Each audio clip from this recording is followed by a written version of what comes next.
Hey guys, welcome to our channel code talk, जहाँ पे चर्चा होती है सॉफ्टवेयर कोडिंग और नए नए टेक्नोलॉजीज़ के बारे में। दोस्तों, आज हम जानने जा रहे हैं कि प्रोसीजरल प्रोग्रामिंग और ऑब्जेक्ट ओरिएंटेड प्रोग्रामिंग में क्या अंतर होता है। ठीक है, तो प्रोसीजरल प्रोग्रामिंग जैसे आपने बहुत सारे लैंग्वेजेस होते हैं, जैसे बेसिक हो गया, ठीक है, बेसिक हो गया, सी हो गया, वो हमारे प्रोसीजरल प्रोग्रामिंग के अंदर आते हैं। वैसे ही पाइथन और सी प्लस प्लस, ये सब जो लैंग्वेज हैं उनको ऑब्जेक्ट ओरिएंटेड प्रोग्रामिंग लैंग्वेजेस भी कहा जाता है, और उनको ऑब्जेक्ट ओरिएंटेड प्रोग्रामिंग यानी उप्स, ठीक है, इसका शॉर्ट फॉर्म होता है। दोस्तों, ये जो होता है, हम यहाँ पे इस वीडियो में हम जो बुक की डेफिनेशन है, बुक में जो डेफिनेशन होता है बुकिश, उसको नहीं देखने जा रहे हैं। बेसिकली हम समझने जा रहे हैं एग्जाम्पल के साथ कि प्रोसीजरल प्रोग्रामिंग एक्चुअली में होता क्या है। तो प्रोसीजरल प्रोग्रामिंग को फंक्शनल प्रोग्रामिंग लैंग्वेज भी कहा जाता है। फंक्शनल प्रोग्रामिंग लैंग्वेज क्या कहा जाता है, इसका मतलब ये है कि एक एग्जांपल देखिए कि अगर वो जो लैंग्वेज है, कोई भी लैंग्वेज जो भी होती है उसकी कोई उपयोगिता होती है, कोई यूज़ होता है उसका। जैसे कि मान लीजिए आपको हिंदी आता है, तो हिंदी का उपयोग क्या है कि आप किसी के साथ कम्युनिकेट कर सकते हैं। हिंदी की अपनी अपनी फीचर्स हैं, अपने वोक्यूबुलरी है, जिससे उसका उसके शब्दकोश हैं और उसकी फीचर्स हैं। उसी तरह से जैसे इंग्लिश हो गया, उसके अपनी फीचर्स हैं, जर्मन हो गया, उसका अपना फीचर है। उसी तरह से जब प्रोग्रामिंग लैंग्वेजेस होते हैं कंप्यूटर वाले, वो जनरली दो क्लास में डिवाइड हो जाते हैं, प्रोसीजरल प्रोग्रामिंग या ऑब्जेक्ट ओरिएंटेड प्रोग्रामिंग। ठीक है, जनरल पर्पस। अब ये जो होता है कि प्रोसीजरल प्रोग्रामिंग क्या होता है, तो प्रोसीजरल प्रोग्रामिंग में जो भी आपको टास्क दिया जाएगा, जो भी अगर आपका जो लैंग्वेज है उसका काम ही होगा कि जो भी आपको करना है उस लैंग्वेज में, उसको आपको फंक्शन में ब्रेक करके करना होगा। ठीक है, functions, function one, function two, इस तरह की 4-5 फंक्शन या हजारों फंक्शंस हो सकते हैं, जिसका इस्तेमाल करके आपको अपना टास्क कंप्लीट करना होता है। प्रोसीजर प्रोग्रामिंग में आपको टास्क हो मतलब जो भी टास्क है आपको फाइनली उसको फंक्शंस में ब्रेक करके करने होते हैं।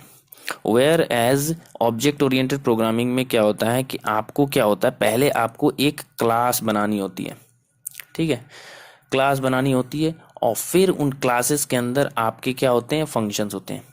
ठीक है, क्लासेस के अंदर फंक्शंस होते हैं, और वो ऐसे बहुत सारे क्लास आप बना सकते हैं जिनके अंदर अलग अलग फंक्शंस डिफाइंड होते हैं। ठीक है, तो ऐसा करने की वजह से क्या होता है कि हमारा जो अभी एक एग्जांपल के जरिए देख लेते हैं, एक सी और सी प्लस प्लस का प्रोग्राम देखते हैं और फिर समझने की कोशिश करेंगे प्रोसीजर और ऑब्जेक्ट ओरिएंटेड प्रोग्रामिंग में अंतर क्या होता है। ठीक है, तो यहाँ पे आप देख पा रहे होंगे स्क्रीन पे आपके कि यहाँ पे मैंने एक प्रोग्राम लिख रखा है, प्रोसीजरल प्रोग्रामिंग है, इसमें मैंने सी में लिखा हुआ है इस प्रोग्राम को। और यहाँ पे देखिए पहले जो कोड स्टार्ट हो रहा है, ठीक है, ये तो प्री रिक्विजिट है, अपना देख पा रहे होंगे यहाँ पे। ये जो ये जो रेड में है वो क्या है, अपना कोई फंडामेंटल जरूरी है, वो लाइब्रेरी है अपनी। ठीक है, हेडर फाइल्स हैं जिनमें कुछ फंक्शंस पहले से लिखे हुए हैं। ठीक है, अब हम बात करने जा रहे हैं, यहाँ पे देखिएगा ये पहला जो मैंने काम किया वो क्या है, जो पहला जो चीज़ है वो क्या है, मैंने एक फंक्शन डिफाइन कर रखा है। ठीक है, दूसरा जो चीज़ किया मैंने क्या किया, वो दूसरा जो भी है यहाँ भी देखिए वो भी एक फंक्शन है। तीसरा जो काम मैंने किया है वो भी एक फंक्शन है जो फैक्टोरियल कैलकुलेट कर रहा है। फिर चौथा आता है अपना एक और फंक्शन, मेन फंक्शन जिसको कहा जाता है, यानी जिस इस प्रोग्राम में जितनी भी चीज़ें हैं बस फंक्शन के फॉर्म में ही हैं, फंक्शन के फॉर्म में ही हैं जितनी भी चीज़ें हैं। इसीलिए इसीलिए इस ऐसे जब जब कंडीशन जो प्रोग्रामिंग लैंग्वेज होता है बस फंक्शन का ही फीचर अलाउ करता है, तब कहा जाता है उसको प्रोसीजरल प्रोग्रामिंग लैंग्वेज। ठीक है, वैसे ही एक दूसरा प्रोग्राम भी मैंने रखा है, यहाँ पे आप लोग देख पा रहे होंगे, यहाँ पे वो दूसरा प्रोग्राम है।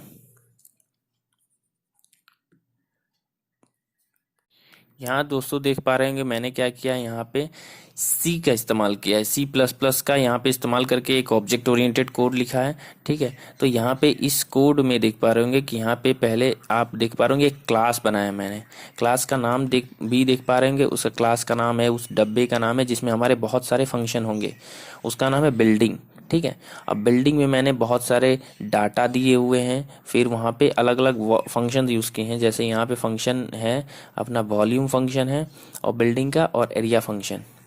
ठीक है, तो ऑब्जेक्ट ओरिएंटेड प्रोग्रामिंग बेसिकली करता ये है कि वो एक क्लास के अंदर फंक्शंस को डिफाइन करता है, और उस क्लास के जो ऑब्जेक्ट हैं, यानी उस क्लास, यहाँ पे जैसे देख रहे होंगे बिल्डिंग नाम की मैंने दो बिल्डिंग बनाई है, B1 और B2।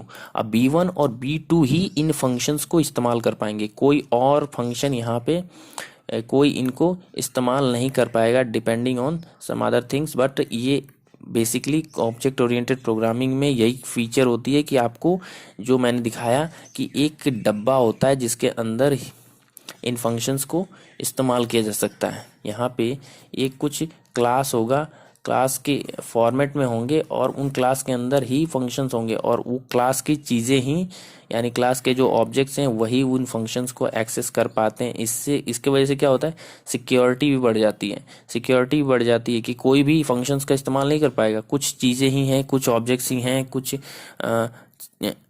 क्लासेस ही हैं जो उन फंक्शंस को यूज़ कर पाएंगी। तो इससे क्या होता है, सिक्योरिटी बढ़ जाती है। वैसे ही देख पा रहे होंगे आप कि इसमें प्रोसीजरल प्रोग्रामिंग में ऐसा नहीं हो पाता। क्यों?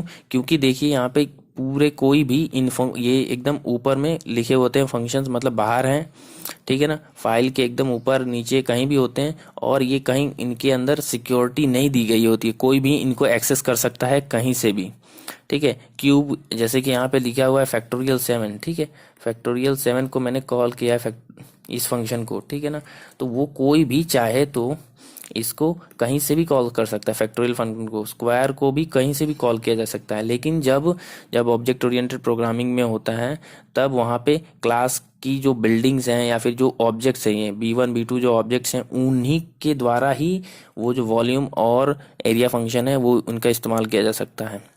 तो इसीलिए ऑब्जेक्ट ओरिएंटेड प्रोग्रामिंग जो होता है सिक्योरिटी भी देता है, ठीक है।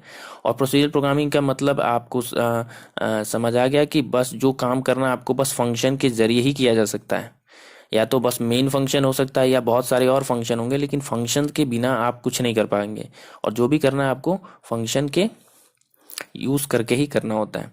तो आशा है आपको समझ आया होगा कि फैक्टोरियल जो होता है या प्रोसीजरल प्रोग्रामिंग जो होता है उसको फंक्शनल प्रोग्रामिंग लैंग्वेज क्यों कहा जाता है, या प्रोसीजरल प्रोग्रामिंग में क्या क्या फीचर होती हैं, ठीक है ना। ऑब्जेक्ट ओरिएंटेड प्रोग्रामिंग में क्या होता है कि आपको डब्बे के अंदर, यानी जिसे डब्बा मैं कह रहा हूँ उसे कहा जाता है क्लास, इन क्लासेस के अंदर फंक्शंस होंगे, और ये क्लासेस की कॉपीज होंगी, वही बस इनको यूज़ कर पाएंगे, जिनको ऑब्जेक्ट कहा जाता है, ऑब्जेक्ट्स ही यूज़ कर पाएंगे, ठीक है।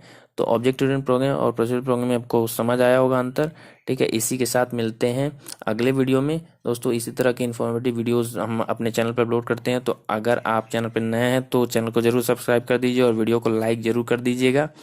कमेंट करके बताइएगा कि आपको अगर कोई डाउट है तो, या आपको हमें अपने कुछ सजेशंस देने हैं तो, ठीक है। मिलते हैं अगले वीडियो में, तब तक के लिए बाय बाय।